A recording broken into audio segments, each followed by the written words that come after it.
Oh.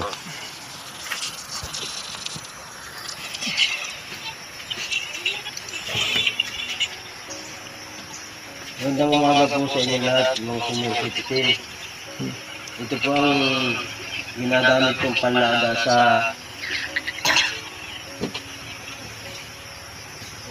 pagligo. Pito-pito po ito na 7 dahon ng bayabas, 7 dahon ng guyabano, 7 dahon ng mangga,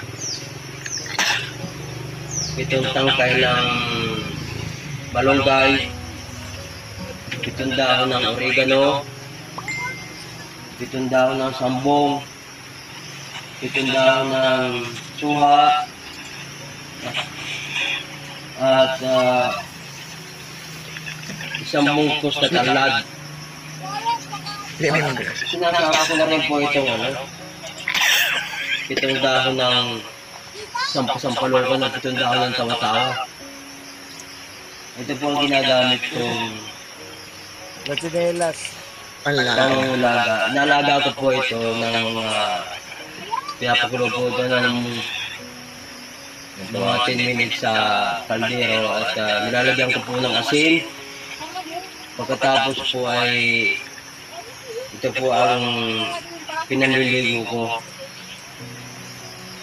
tuwing ikalawang araw po ako naliligo.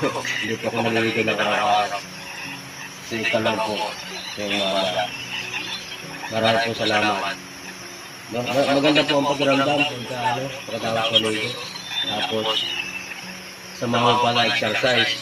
Ito po ay lahat para sa lahat ng mga senior na kagaya ko. Senior citizen. Para humaba po ang buhay natin. Strong, lakas, strong, healthy. Kasi sa punto. Exercise. Maraming po salamat. Magandang umaga po sa inyo lahat. Po senior citizen. Ng buong Pilipinas at ng buong mundo. In Jesus' name, Amen. Lord Jesus Christ. Magandang umaga po.